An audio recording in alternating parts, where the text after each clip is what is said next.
social inclusion, the normative tension between empowerment strategies and capitalism. 20. Sorry? 20 minutes. 20, wow, okay. Then I have to recalibrate. So 3 steps, what is social inclusion? And then in my view, of course, there are many interpretations of what social inclusion is. There are international debates. But in Germany, it is particularly linked to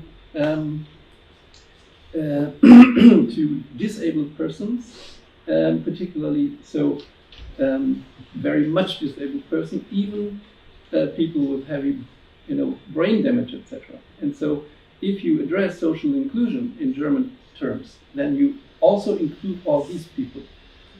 And so, what I heard so far is extremely interesting. So, in my view, you have a very brilliant EU project, very clearly a good project. I have also some experiences in EU projects, so they are heavily underfunded normally. You have to promise that you will change the natural laws in order to get funds, etc. And then you have extremely pressure and working a lot. But what you presented so far is very impressive, in my view. So maybe you can suggest me as a reviewer. Okay, so what is social inclusion in my view? Then what is capitalism? Of course, 3 minutes. We will see. And then I would link together these two perspectives and try to sort a bit this, or from a theoretical perspective, think about what could be entrepreneurship education in the context of social inclusion, and what notion of social inclusion is behind it, in my view. So what is social inclusion? So I won't repeat again and again that in my view, but it's not only my view, but we have the United Nations, we have the WHO, we have UNESCO, we have EU, and others who have a very, let's say, dense normative idea of social inclusion. The yardsticks behind are extremely radical.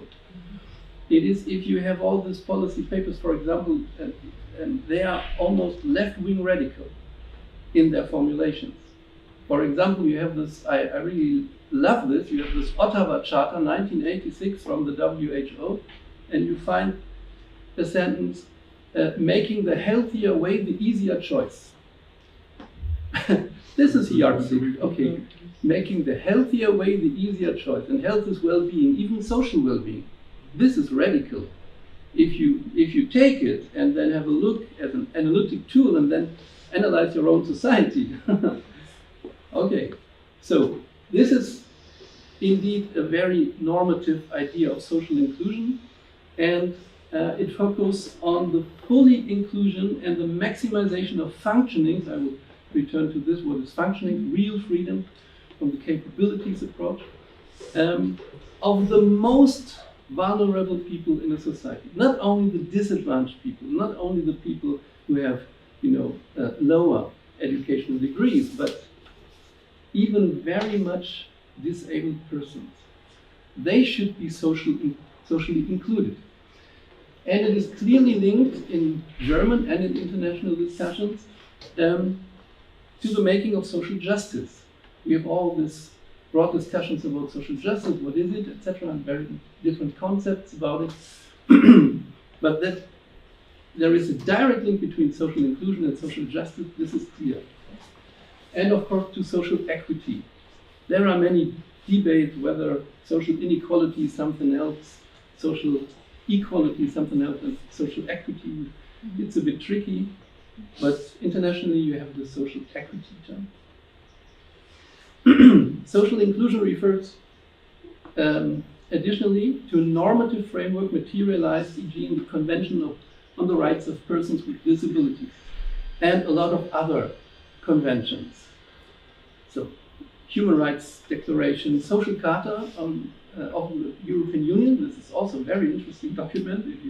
If you will read it, you will be surprised what's in it. Just to just one citation from the Convention on the Rights of Persons with Disabilities. The purpose of the present convention is to promote, protect, and ensure the full and equal enjoyment of all human rights and fundamental freedoms by all persons with disabilities. All persons with disabilities, and to promote respect for their inherent dignity. You see, these are yardsticks that are very, very heavy. And in my view, it is not that simple to link these yardsticks with educational and skills development. But I will come to this next. Okay. Third, you see, it is, in my view, then the social inclusion concept is a holistic concept. And if you use it a bit more, let's say, fragmentally, then you have at least room for discussions.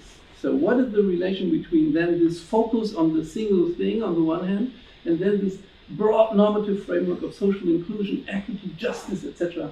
on the other? And I think, normally EU projects, particularly Erasmus Plus, don't have time for theoretical reflections and, kind of grounded theory or so. But this is, I would say, but it was not me, but you used the term social inclusion in your project, and I just want to say that this is a big notion. So what is capitalism? Okay, so very briefly, capitalism is important, an amoral economic system. Everything which is able to produce profit, it's fine. Yeah, it is not. This is an economic principle. It's not a societal principle. So beforehand. It is, of course, private property of production facilities guaranteed by the state. Existence of markets. Capitalism depends on the production of extra value. Very traditional Marxist term. Extra value. This is bad. Profit. Okay, profit sounds more neutral. Depends on the production of profit, which is a problem, because it also depends on permanent growth.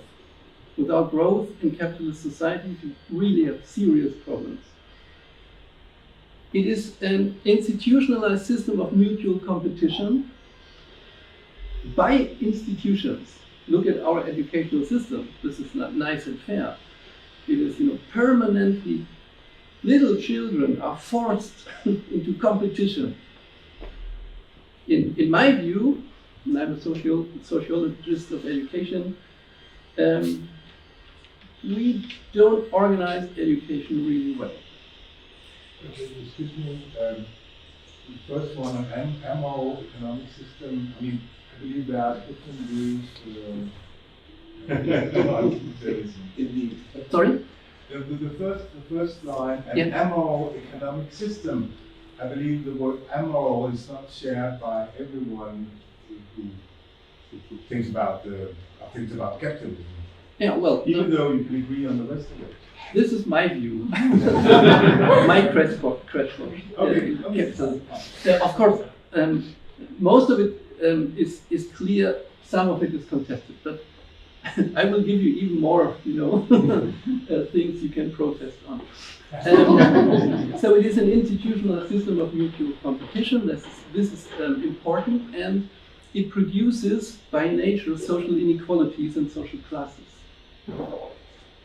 So capitalism is not a system which is programmed to produce fairness and equity. This is not the idea behind this economic system. Disagreed again. Sorry? Disagreed again. Yeah, no problem. We can discuss. Capitalism, through competition and other things, produce social inequalities by the very nature of it. So from a sociological perspective, two further points are crucial. Is capitalism just a capitalist economy? Or, and you have all this theories of functional differentiation and things like that, next to other social systems, which are equally important? Or does capitalism penetrate the whole society and even our social relationships on the basis of this mutual competition, this permanent? For example, in fighting for EU funds. Things like that. So this is the first question, and there are very, very different opinions about it, many different theoretical approaches, etc. And the second question is, how can we conceptualize the state in capitalistic society? Anina mentioned Esping Anderson, this forms of welfare capitalism. So we have, of course, some, I think the debate nowadays will say that it is a bit an overestimation about the different forms. It is an idealization of the Scandinavian idea of capitalism, etc. And we have a lot of, let's say, trends that makes capitalist states more similar. Think about Thomas Piketty, for example, and his interesting analysis, or Wolfgang Streeck and others. Need a bit of water. Okay, so, and there are, I just picked up 3, there are a lot of more different ideas how you can conceptualize the state. You have this intervention state, so you have, this is one conceptualization. I have to hurry up a bit. You have the capitalist, and capitalist economy produces kind of heavy inequalities, and then, but you have then the state, the intervention state, which, recalibrates it a bit, and then you have this basic income, for example, and such instruments. You have this taxes, and then you have kind of redistribution, and the whole package then is almost fair. You have the idea, the very neoliberal idea, which is still, for my view, incredible, which is still by our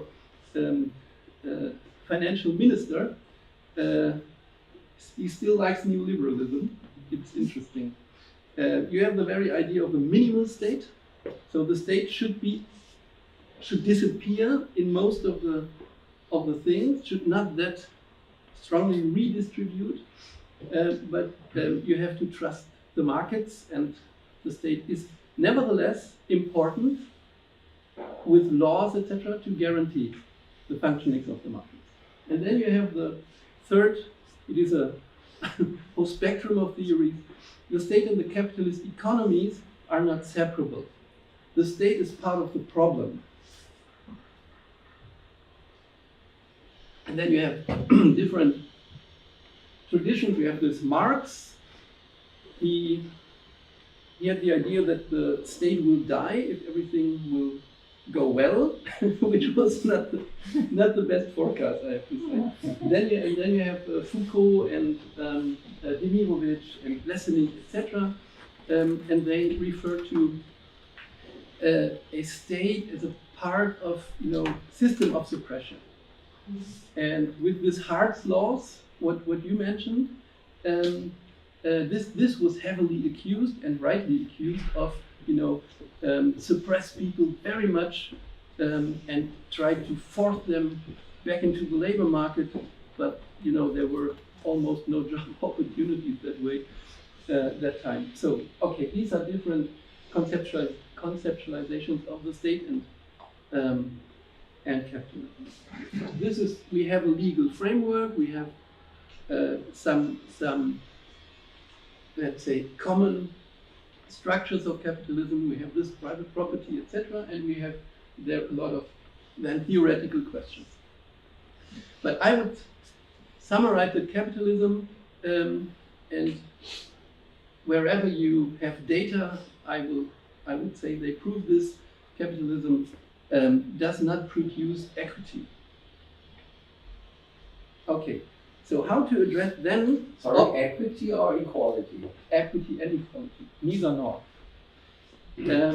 Because Because if you refer to social inclusion and such normative yardsticks, then you can't refer to achievement as a form of social justice. There is no philosophy of social justice who refers to achievement. How will you measure achievement? How will you compare the disabled person, functional illiterate, and the person who is a professor in sociology? What is achievement then? Okay, but how you can address social inclusion in capitalist society? Of course, there are a lot of things. So if I understood your project correctly, then you can say, okay, strengthen entrepreneur skills could help at least part of them, the disadvantaged people, not all of course, but part, a share of it, with different disabilities to integrate into the labor market. This is what I understood so far. And this could serve as a valuable empowerment strategy. And the notion was already in the room. So, empowerment strategy, developing skills, support people to be self-employed, etc. And I would really discuss with you this interesting data you showed, this rapidly decreasement of the self-employment strategy. This is very interesting. I didn't know this. So perhaps a combination of strengthening entrepreneur skills, and then you have, if you deal with very disadvantaged groups, people, etc., then there is also permanently a claim that you have to recognize the already existing skills. So you have to value what is there, whatever is there. And so maybe a combination between then this empowerment strategy and also this recognizing competencies which may not recognize so far could be a promising and interesting thing. If you bring this back again to social justice theory with the capabilities approach scheme, then you will go here, competencies and skills, and this expand the capability set of a person. These here are societal factors. If you have a strict neoliberal idea of all of it, then you concentrate only on this. Concentrate on skills, competences, and then that's fine. And the rest here is only framing.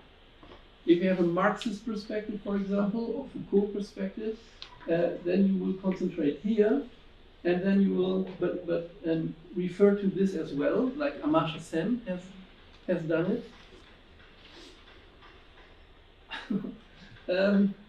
But what is in the theory of social justice, what is then important is not only to extend the capability set, but to come to realized freedoms. It is, if you have money, this is not a goal in itself. 5 minutes, oh, I'm fine. Money is not a goal in itself, but it is a tool for realizing freedoms, for action, for agency, for all these things. And so the basic example of Amartya Sen is you can give a person a bicycle. So this expands principally his or her capability set. But if the person is unable to ride a bicycle, then it won't help them for a realized freedom, for an agency of more mobility. So this is standard. And what he then concludes from all of this is that we need a very complex idea of inequality, and we have to deal with people differently in order to produce equity. Otherwise, we won't address the different needs of the people. So this is just a few notes of it. So, and with this developing skills, you can really have a point here that, yeah, this is important, because if you don't have such skills, then you have maybe a very good societal framing, but it doesn't help much. Okay. On the other hand, the tool of skills development has a limitation in terms of social inclusion. When social inclusion is directly linked to social justice, there is a danger to transform the analysis and abolishment of structural and systematic suppression of people with disabilities but other disadvantaged groups into a pedagogically manageable setting. So this is what pedagogy is really love doing. They transform structural problems. We had this, maybe we can discuss this later. So this is a tricky problem. If you have structural shortfalls, you can't really manage it or overcome it by pedagogical interventions alone. And what social structure is producing is shown here a bit. This is from social epidemiological research, and here is an index, a health and social problems index. Even math and literacy, even PISA is here. And the basic argument here is the more equal a society is, the less problems. The measure is a Gini coefficient, means income inequality. So the more equal a society is, the less problems, and even in school performance. So we try to make a lot of programs for producing a better achievements in schools, but this argument is exactly the other way around. We have to reduce social inequality first. And this is then not only addressing by skills development. This is the basic argument. That's it. Thank you so much.